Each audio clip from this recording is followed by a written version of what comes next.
Hey guys, it's TheRyanshand here again, and pretty much because I wanted to try the webcam out, I wanted to see how we would get on with shooting a Let's Talk video. So yeah, so I'm back with a Let's Talk video. Sorry for the poor quality, my webcam's a little bit shit, but my phone just doesn't seem to want to record things at the moment, so yeah, so we're stuck with this. But anyway, I'm going to talk about a game series that I really enjoy, and this is Super Mario Brothers, and it's on the NES. And as you can see, this is Super Mario Brothers 1. I'm not going to include Mario Brothers Arcade because it's not a proper, like a wee platformer for me, if you like. It's not a proper side scroller, so I'm just going to leave that one out. I'll maybe talk about that in a future video. But for the time being, Mario Brothers 1 was my favourite game, and also the very first NES game I ever owned back in the day. And my version's a little bit scuffed up, as you can see. But yeah, it's pretty decent anyways. And yeah, it's just a fantastic game all round. I mean, you had everything you needed back in the game back then, and it really revolutionised gameplay. Introduced a lot of things like bright colours on the screen, like the sky was really bright and visual. Also, the platforms, the bad guys as well, were really well designed, if you like. They were well put across on the game. And Mario itself, it looked like a proper wee little plumber. And yeah, the time limits that you had in the games as well was more than enough time to get through each level. And also the bad guys as well were fantastic.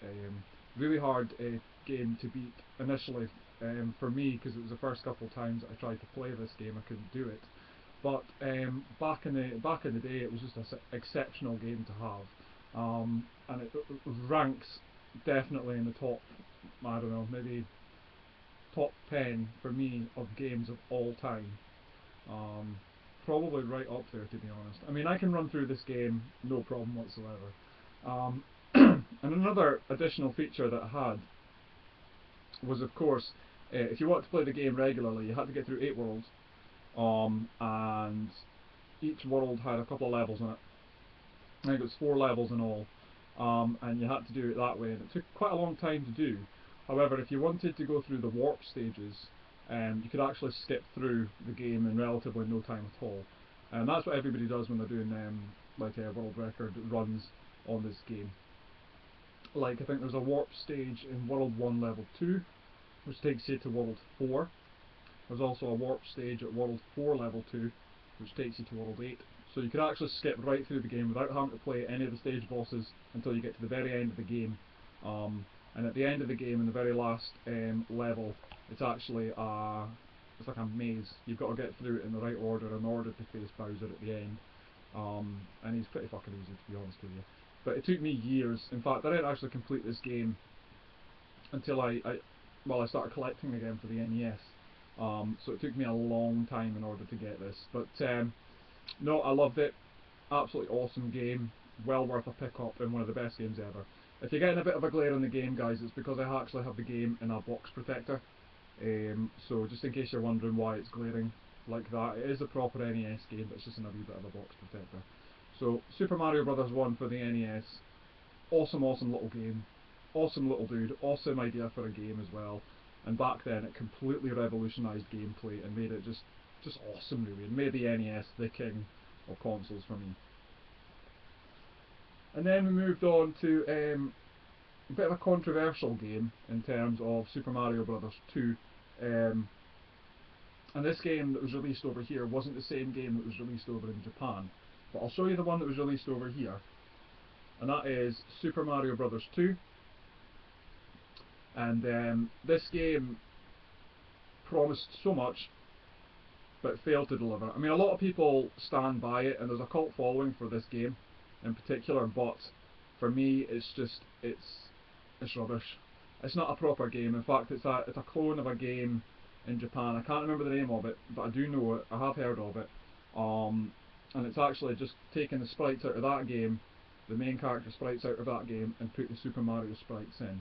Now, the reason they did that was because the proper Super Mario Brothers 2 game was only released in Japan. It wasn't ported over to the West because Nintendo thought it would be far too difficult for American audiences to get into it.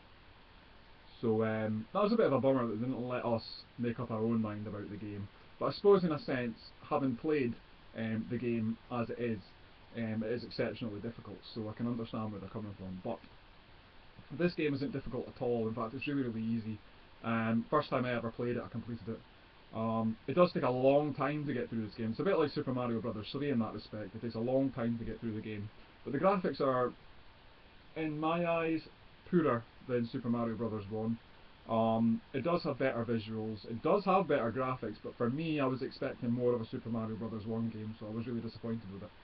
But yeah, it's nice to have a boxed complete copy in as good condition as this. I mean, I do have a little bit of a sticker on the side, a Nintendo Seal of Quality sticker on the side there, but it's not the side that I would have up in the shelf, like facing out from the shelf anyway, so it doesn't bother me.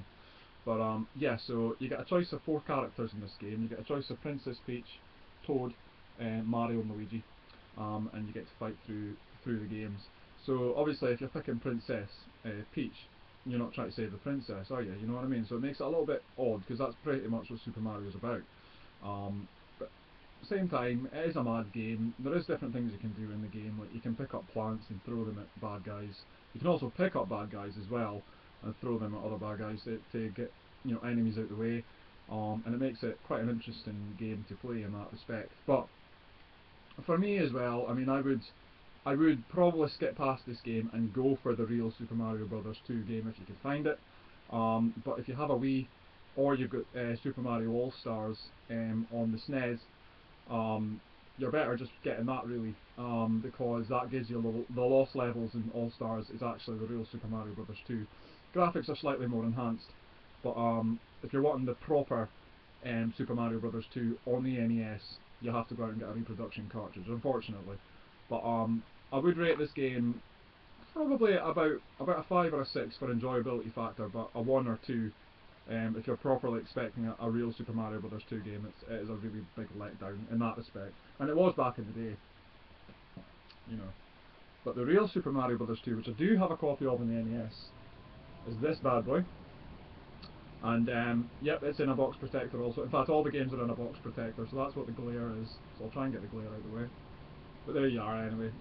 This is the proper Super Mario Brothers 2 game that was released in Japan for the Famicom disk system, I think it was. And this is pretty much just picks up where Super Mario Brothers 1 left off. I mean, in Super Mario Brothers 1, when you complete the game, you know, you're really happy that you completed the game. But then you've got to go back and complete it again, and it's really hard because the bad guys are more, you know, are speed up. And you get turtles as well, and they're the hardest ones to get past in those games. But in this game as well, it's pretty much the same, but the bad guys are everywhere, literally everywhere. There's plant pots everywhere.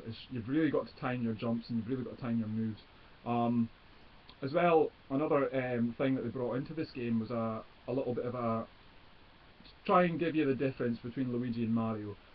Mario is your regular guy. He does exactly everything the same that he does in Super Mario Bros. 1, but Luigi's completely different in this game, and it's not a two-player game either. You either get to play the game through as Mario or as Luigi. But, excuse me. Yeah, so Luigi actually jumps a lot higher than normal, and when he's running, he's a little bit slow to start, but when he speeds up, he's really difficult to stop, because he skids along the ground. So it's actually really about 10 times harder to complete the game as Luigi than it is as Mario. But for some of the higher jumps that you need to get to, it's more essential to play as Luigi. Whereas Mario needs to jump on a bad guy, you need to keep holding the A button down, and if you jump on a bad guy, Mario jumps as high as Luigi does. So he actually increases his jump, so it does make it cool in that respect. But it's a great game, it's fun to play. It's extremely difficult. I can see where the Nintendo were going in terms of in Japan and stuff, and why it was so hard, but it's an extremely difficult game to play. Well worth picking up if you can find a copy of. But yeah, and the warp stages in this game, I believe, are World 1 level 2, I think, or number 4. Goodness, the warp stages are all over the place in this game, but it's essential to get a hold of. But I enjoy this game over the Mario All-Stars version because obviously it's got the older graphics, like Mario Brothers 1 did, and that's what I enjoy, and that's why I think this game's essential to having your NES collection, in all honesty. And I'll show you a couple of screenshots in the back so you can see a little bit of the game. Sort of hold it up a little bit closer so you can see the screenshots there. It does look like a proper NES game. And another thing as well about this game is when you're jumping on the springs in order to get over big gaps, you have to time them properly. You have to run onto them, you have to jump onto them in the right way, keep holding the A button down, and then he absolutely accelerates across the screen. And other factors of this game as well, that you need to be able to time your jumps on them really, really well. In Mario Brothers 1 that wasn't all that essential, but in this game it is. You have got to get used to the making Mario jump higher when you press the A button while he's on a spring. You have to get used to that timing spot on every single time in order to progress through this game. But if you do that, it's not too difficult. But the level designs as well are extremely hard. You've got to find hidden coin blocks in order to progress over walls and stuff. You've got to be able to run under walls, so sort of like running and then ducking to get under the walls if you're Big Mario. You've got to jump onto platforms and avoid bullets in some of the levels. It's really hard. And you've got to jump over big gaps, so you've got to time your runs and your jumps to absolute precision timing in order to progress in this game.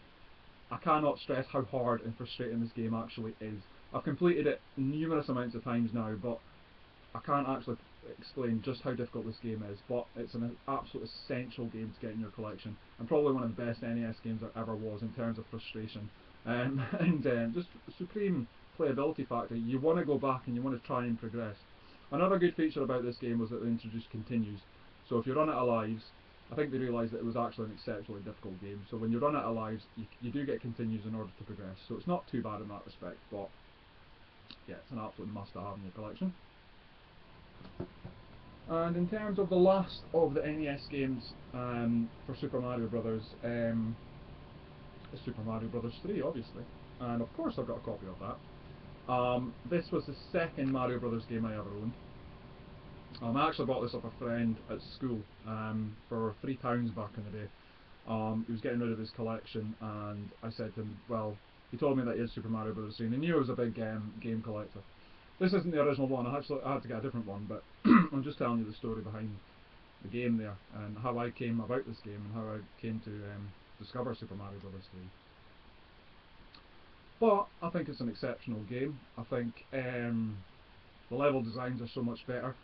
It sticks to the sort of SNES graphics, if you like, and how this game was presented. And it was actually advertised through a movie.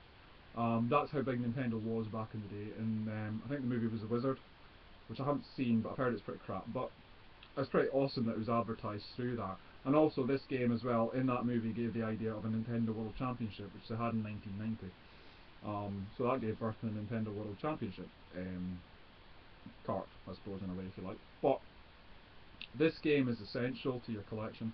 A lot of people keep saying that this is the best Super Mario Brothers game out there. I do disagree. I don't think it is. I think it's an essential game to have in your collection. It's a fantastic title to own, especially with the different power-ups that you get in this game. You get Hammer power-up, which is quite difficult to find. You get the Tanuki power-up, which is pretty fucking ace because you can fly. The levels are a lot harder than they normally are. You've got different kinds of levels where you've got screen chasing after you. You've got fish chasing after you in the water levels. I hate the water worlds in the later Mario games because they're so hard, really. But also as well, between levels, you've got more levels per world than you normally do. In some worlds you've got like 6 or 7 levels to get through, and you've got a sub-boss and a main boss, which can be a lot of fun but a lot of frustration as well. I mean, the sub-bosses and the main bosses are generally quite easy to beat in the games, but the level designs as well, I mean, if you're wanting to get through this game without losing a life, you need to know where to go. It's really a trial and error kind of game. You pick this game up the first time, you will not get through this game without losing a ton of lives. It's quite a tough game. But the more practice you get in it, the easier it gets. And you can find the warp stages as well to advance through the game a lot quicker than it would if you're just doing it level by level. if you're doing it level by level, it can take hours to get through this game. I'm talking like 3-4 hours. It's such a long game, but it's absolutely essential. It's not one of my favourite games, but it's a game I love to go back to every now and again. I do enjoy playing, but yeah, it's a nice game, well worth picking up if you have an NES, or like I say, on the Super Mario All Stars cart for the SNES. This game hasn't changed at all in terms of graphics. It's exactly the same.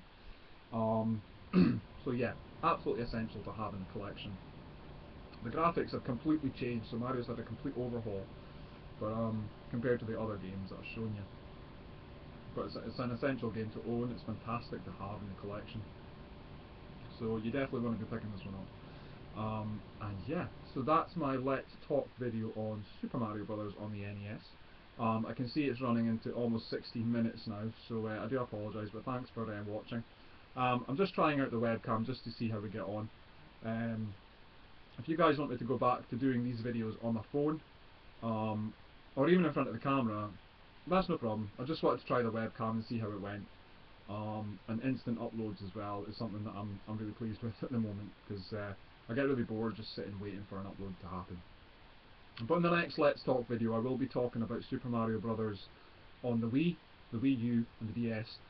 And I'll probably mention Super Mario All Stars as well in the games. But really, what I've covered pretty much covers the Super Mario All Star cart, unless it's Super Mario All Stars plus Super Mario World, which is what I have.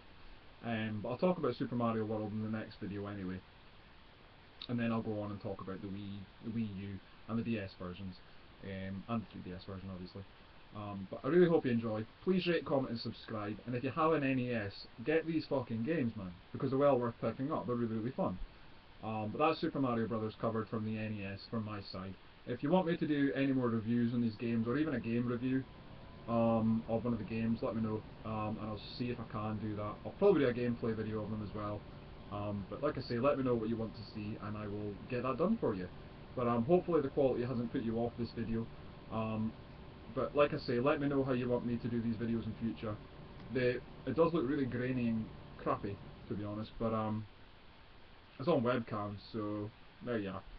But thanks for watching. Please rate, comment and subscribe. Also thanks to everybody who watched my PS2 collections videos. I know there was a lot.